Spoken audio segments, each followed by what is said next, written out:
Today we're going to talk about a book that probably shouldn't be a book. That's just my opinion. Opinions don't matter, do they?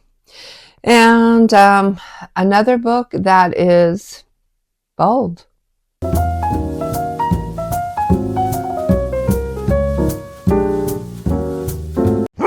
Hello, welcome to my channel, The Grape Jelly Library, where we love to talk about books.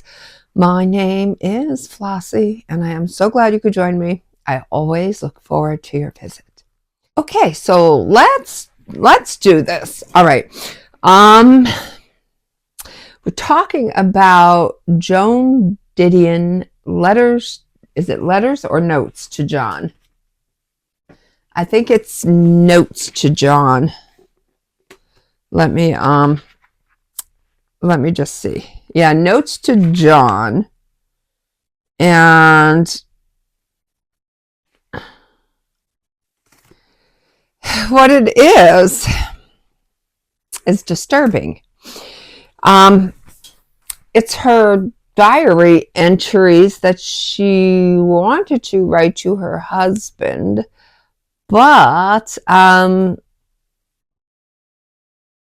one could ponder, did she want the rest of the world to one day read these notes, or were they exclusively meant for John's eyes only? I guess that is the debate. So don't ask me what made me want to read this.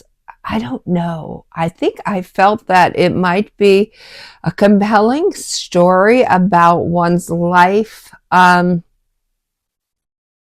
the hardship that they go through.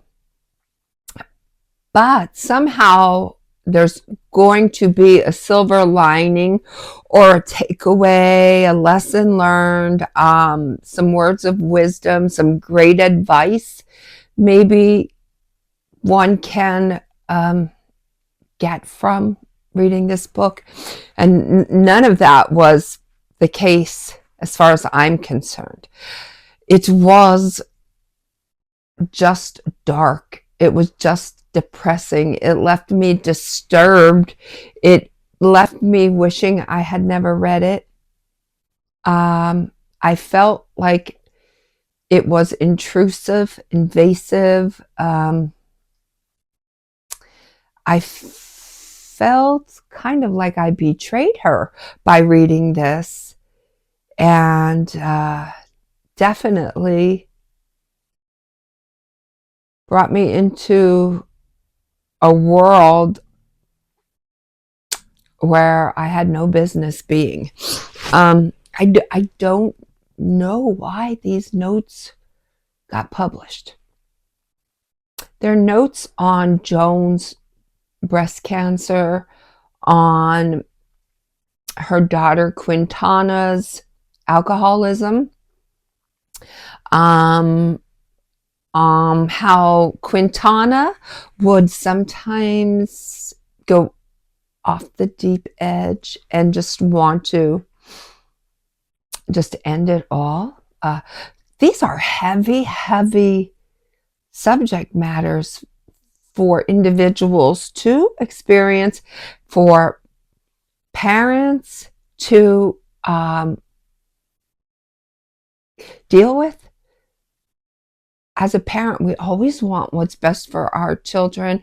Quintana was adopted, and that has nothing to do with what I'm about to say, but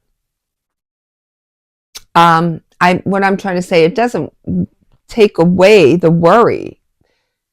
Parents are still parents, no matter what shape or form, whether it be biological or step or because they adopt it. As far as I'm concerned, parents are parents in any way, shape, or form. They're still going to love their children. They're still going to worry. And so it was a lot of that, a lot. And just when Quintana would be cured or thought to have been cured, she would go down that road again. And when we look deeper into this story, Joan herself was known to have quite an appetite for alcohol. I don't think that she was an alcoholic, but I do think that alcohol was the way that she processed things. Alcohol was definitely a helping hand in how Joan functioned, wrote, just maneuvered life. So, also talks about her husband John's death, and there's a lot of heavy material in this, and I'm not better for reading it, that's for sure. I should have probably left that one alone. Okay, now we're going to talk about this one, Taurus Season by Brynne Weaver. Now, this looks so fun to me, and the premise of this story sounded so fun as murder can get, I guess, in a fictional story setting. Okay, so I am that girl that will listen to true crime stories, one after the other. I will.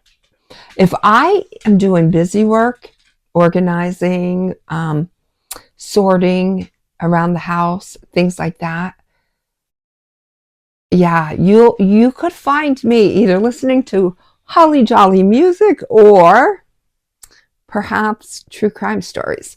So that's why this story appealed to me, because just listen to this. It's a story about a murderer who falls in love with a murderer. How the heck is that going to happen? Because relationships are built on trust, right? And just how far can you trust a murderer? In this book, you'll find out. If you choose to read this book, I hope you like your romances hot and heavy. I hope you like them steamy. I hope you like them bold. I hope you like them naughty, because that's what this book absolutely is. So naughty, so bold, that I, a 54-year-old woman, had to skip through some of these parts. By skip through, I mean, I did the hardcover version, and I also did the audio version. When I was traveling, I picked up where I left off. And thank goodness, those steamy parts were via audio. Okay, so why would I want to hear this out loud? I didn't. I was able to, fast forward that. So that was a good thing. I have to say, the amount of cursing, that word that begins with F, I didn't count, but it was used so many times, it lost its power. It actually became aggravating, as far as I'm concerned. I was aggravated with as many times as they said that word. So aside from the vulgar bedroom scenes and the amount of times that F word was used, I mean, I think for me, if that was taken away, it would have been, or had a great chance of becoming, a fantastic story. But for me, yes, it was definitely lost on me because of those two aspects. So I really, really wanted this book to work for me, but I am not the book's intended audience. So I don't even know where my book is. And I don't even care where my book is, because, and it's funny because when I went to the bookstore today, my Barnes and Nobles, if you call in, they will go out to the floor and pull books and hold them for you until you can get there. And I saw somebody had that book on hold. Ooh, wonder what they're going to think of it. Comment below if you read this and let me know. Do you have a different take on this? Do you like your romances like hotter than you can handle? Until we meet again, know that I love you. Be well, be good, and be reading. And now I'm going to let my dog Teddy out. I don't know if you can hear him, but yeah, he was at the door and he wants out. Toodles.